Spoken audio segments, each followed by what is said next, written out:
Hello, everybody, and we are getting into full swing of Vlogmas. I don't know what I signed up for, but hey, let's get right into it. Today is about beauty, and I'm just really excited to share this story or this experience with you really quickly. So you may or may not remember that I subscribe to a fragrance house called Ffern.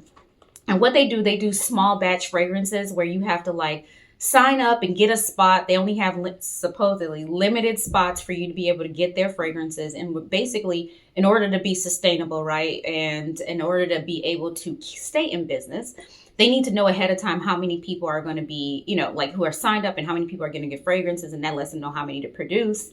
So it's a subscription based kind of a thing.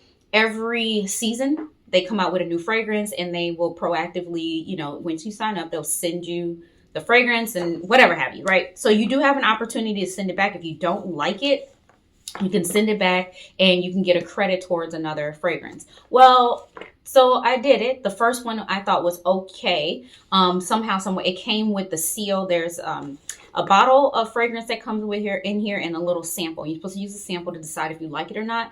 And then the full bottle, if you break the seal, you break it, you keep it, kind of a thing. Well, the seal came already broken. And I felt uncomfortable trying to like convince them that I didn't break the seal. So I kept it. It's an okay fragrance. It has a few notes in there that I'm not loving, but I kept it. So the second one came, I didn't love it. I sent it back and they put a credit on my account. The third one came and I'm like, hey, you know what? Let's just stop this right now because I didn't like it again. And every time they come out with a new fragrance, it always kind of carries like a signature baseline of notes. And those notes that are their signature, I just don't like.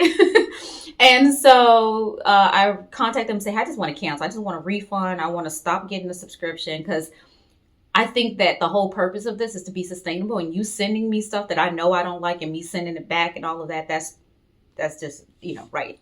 Anyway, so they gave me a credit for one bottle and then they refunded me for that next bottle. So for the credit, in order to just close everything out, they said I had an opportunity to go through their archives and pick something that I liked or seemed like I would like. But the problem with that is once you pick it, you can't return it because you're finishing the relationship at this point.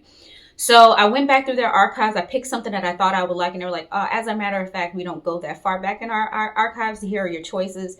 And I had to pick something that based on the notes, I probably am not going to like. But here we are together. We're going to open this together and see if I like it. And if I don't like it, I'll probably gift it or do a giveaway, something, it won't go wasted. So and I always love like the experience that they give with these packaging. It may be good for you. It just wasn't good for me because I'm super picky about my fragrance notes. I don't like white florals, yellow florals, leather, and smoke are the key things I don't like. But then there are some other things in there too that I end up not liking too. So I'm super, super picky. So this one came with a cute little handmade or hand-drawn greeting card. Let's open that together. And I know you're like, get to the fragrance already. But I just kind of wanted to, first of all, talk you through the experience, what Ffern is and why I'm not moving forward. Here it is right here. And then it just has information about the fragrance itself and Ffern in general. So I don't know. If you're interested in reading stuff like that, fine, whatever. Then it also comes with a little sampling kit. So it comes like this. It says Ffern on there, and you open it that way. And inside, this is the tester that I was saying it always comes with. And in their archive, let's see, which one did I end up getting? I got, what is this one? It is summer 2022. And so let's go ahead and they give you a little tester strip to go with it and a little booklet. A booklet about this specific fragrance. You can see that there. And let's go ahead and do the test. Let's spray. Yeah, it smells very much like the very first one I got. Let's see if they have the notes on here. So this one came, see, with the seal already broken. I'm guessing somebody might have returned this But again, like I said, I've gotten with the seal broken before, and so I don't know what the deal is. Okay, here are they have the ingredients. They're not calling it notes on here, but the ingredients are whole wood.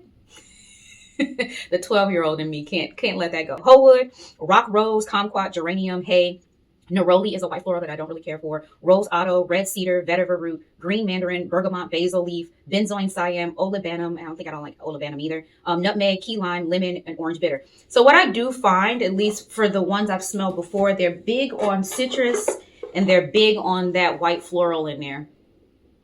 And this one actually is a bit softer, youthful, more playful than the one. I can see why this is considered a summer scent than the one that I did pick before. I don't know. I would have to try it on skin, but again, I'm not loving it. I am not in love with it at all. So this may get gifted or something. Who knows how I'm going to land with this. But I just wanted to let you know what my experience was with the whole thing is just interesting. I feel like I'm not sure that the whole exclusivity thing that they try to create is real. And the whole, I don't know. And secondly, I just don't love that I think if you love their like signature DNA to the fragrance, then this is for you. But if you don't love it, then you don't get a chance to like, I don't know. It just doesn't change very much. And like I said, this is my fourth one smelling from them and they all pretty much smell the same.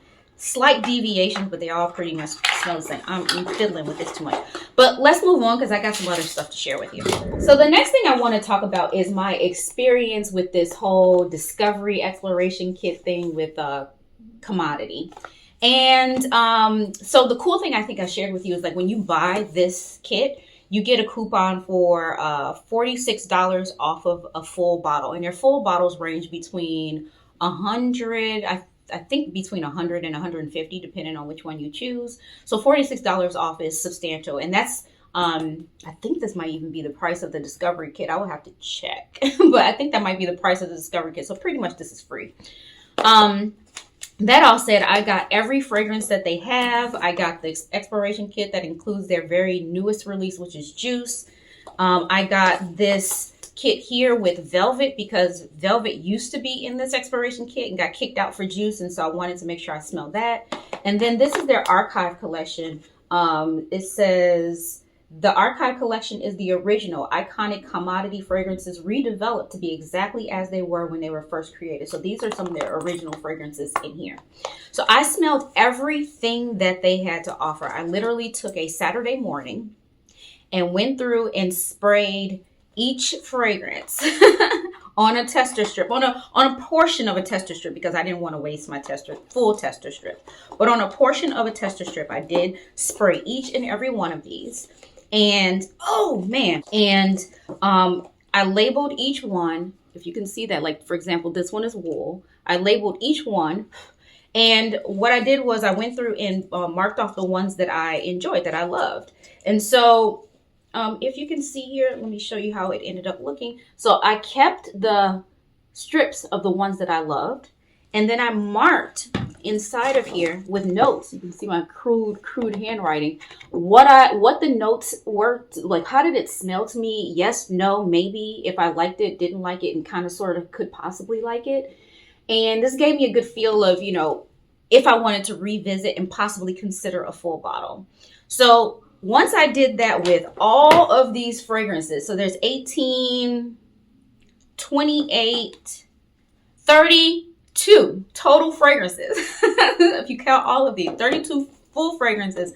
I ended up liking 1, 2, 3.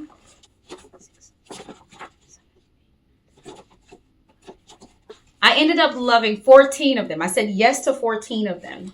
And so what I did was my second step was to just wear them on skin to prove and show that I actually did love them. And I'm still going through that process, but there's so many. And then I think this is overwhelming.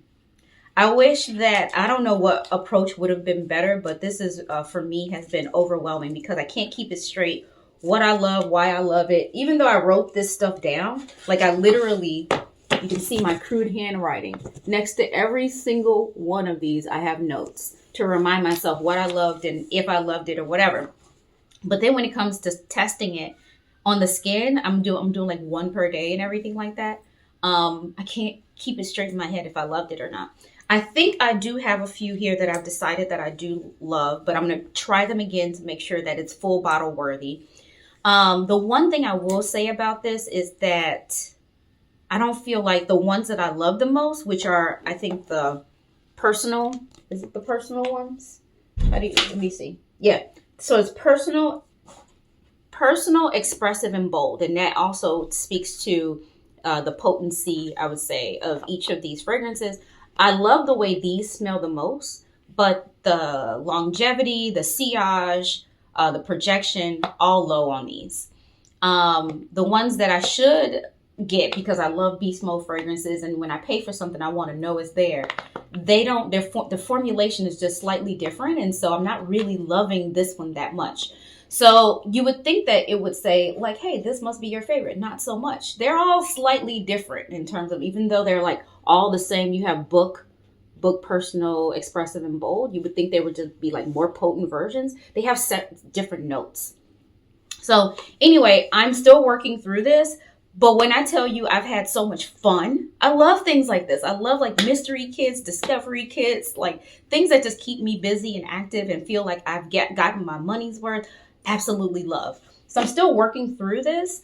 I feel like once I land at the end of this, I might get 2 full bottles. So still testing, still working through that. So just wanted to talk you through that whole experience. I think it's worth it. They're very different than anything I've ever smelled.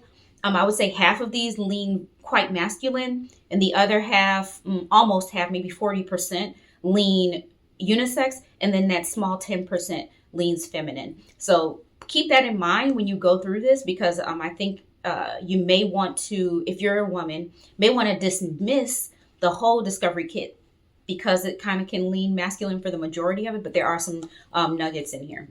And the last thing I want to revisit is the Liam Gray from Lattafa. Remember, this is a dupe for BDK Gris Charnel. And when I tell you the compliments that I get from this, I'm grappling with if I even want to get the real thing or not, the BDK. I'm still thinking about it. It's in my cart, the BDK, you know what I mean? It's sitting in my cart, ready for purchase, but I just don't know if I want to pull the trigger. If this is so good, why am I doing it? You know? So I'm going to still play with this a little bit more. Maybe I'll decide once this bottle runs out, which will be a few years from now, because I have so many fragrances. There's absolutely no way I'm going to burn down through a whole bottle, even though I have burned down through a whole bottle of Glossier U. That surprised me. I've re-upped on that. But let's see how I feel about this once I get closer to the end, and see if I think it's worth getting the real deal. But if you're looking for something to try, the price is right. Liam Gray from Lattafa is a great dupe for BDK Gris Charnel. So you all, that brings us to an end of another day for our Vlogmas. I'll see you tomorrow. Bye. Walking, she's just a fashion girl from Chicago. Rocking, she's just a fashion girl from Chicago.